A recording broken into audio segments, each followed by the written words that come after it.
Anak ng ICC judge, apektado na rin pala sa ginawang parusa ni President Trump. Ang sabi pa ni Manang nakaraan, walang explanation, pressing account there.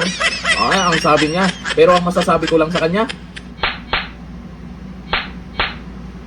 Manang, karma na yan. Ito po ayon sa balita. Anak ng ICC judge, direktang tinamaan ng US sanctions. Isiniwalat ni ICC Judge Luz del Carmen Ibanez Carranza na hindi lamang siya ang tinamaan ng US sanctions, kundi pati ang kanyang anak. Paawa effect yan Isang international lawyer na bigla na lamang kinansila ang US visa nang walang paliwanag. Naghahanap kayo ng paliwanag? Yung pagdala kay dating Pangulong Duterte dyan na bigla-bigla na lang, ang bilis, di ba? Hinatid siya dyan. Naghanap ba kayo ng paliwanag? Maraming nagtatanong kung nasusunod ba ang batas dyan sa ginawa ng Pilipinas na ihatid dyan si dating Pangulong Duterte. Tapos ngayon, kayo yung naghahanap ng paliwanag? Gaba. Ito, ituloy natin. Ayon sa hukom, dahil sa kanselasyon ng visa, hindi na makadalo ang kanyang anak sa Capacity Building Activities International Conference at Professional Engagement sa Estados Unidos kahit wala itong kinalaman sa anumang kaso o desisyon ng International Criminal Court. Damay-damay na talaga yan. Di ba? Damay-damay na ang karma. Ganun ang karma. Madadamay yung iba. Lalo na yung ibang nakikipagtulungan dyan. Makakarma na. Sky Torre. Di ba? Matapos matanggal bilang PNP chief, anyari sa bank account niya. Paalala, Manang, hindi lang yan. Yung mga kasamahan mo, may warrant sa Russia. Diyan pa lang, problemado na kayo, di ba? Paano pag isa sa inyo ay nasampulan ng Russia? O sa inyo, pauwiin nyo na. Si dating Pangulong Duterte, yan ang dahilan. Kaya nagkaroon kayo ng karma dyan. Tuloy natin. Buong diin ni Judge Ibanez, ito ang pinakamasakit na bahagi ng ipinataw na parusa. Pinakamasakit daw. Kawawa naman pala. Dagdag pa ng hukom.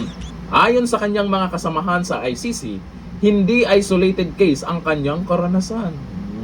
May mga asawa at anak ng iba pang judges na nawalan din ng bank access, visas at digital services dahil sa over-compliance ng institusyon financial sa US sanctions. Gaba talaga yan. Matatandaang si Judge Luz de Carmen Ibanez Carranza ang nagbasa at nagpatibay ng pagbasura sa interim release ni dating Pangulong Duterte. Una, binalita na rin naman po yan, may babala po si President Trump dyan sa ICC. Ngayon lang po nila nararamdaman. Matapos nilang ibasura yung interim release ni Pangulong o ni dating Pangulong Duterte. Nagsalita na po, may video po na lumabas. Ito si Manang, ay si Madam, basta yun na yun, na kung saan mangiyak-ngiyak siya. Ganong yaw-yaw niya ba? Paawa effect ba? Ramdam nyo na. Ano bang dapat gawin nyo para hindi kayo paginitan? Huwag kayong makikialam sa bansa na hindi naman miyembro sa inyo. Lalo ang Pilipinas, nakikialam kasi kayo. Sa bagay, eto na, nag-uumpisa nang nag-iiyakan sila. Bandang uli, hindi na tayo magugulat pag biglang makauwi ang ating mahal na dating Pangulong Duterte. Isa din yan sa naging dahilan kaya kinarma kayo dyan. Yung mga nakipagtulungan sa ICC, baka nakalimutan nyo ang babala ni President Trump.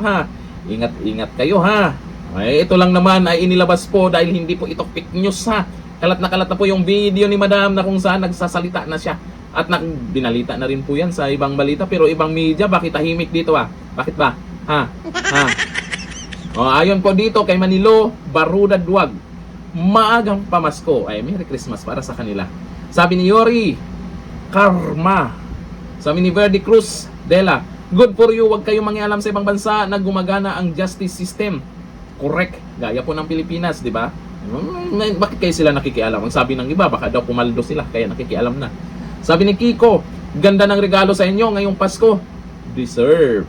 Sabi ni Leo Maestro Vlog, tagam. Di ba? Marami pong natuwa dito sa nangyari sa inyo. Imbis na maawa sa inyo dahil yung pamilya nyo nadadamay na. Kalain mo yung anak nyo. Kawawa naman pala talaga. Pero naawa ba kayo kay Tatay Digong? Ewan ko lang sa inyo. Pag nasa inyo na yung issue, paawa effect kayo. Sa mga nakipagtulungan dyan sa ICC. Lalo na yung isang piling sikat, si Trilly. Basta yun na yun. Yung mahilig magpakalat din ng fake news. Malapit na. Malapit na ang karma nyo. Yung iba, mga kasamahan nyo, kinarma na. Hanggang dito lang. Thank you.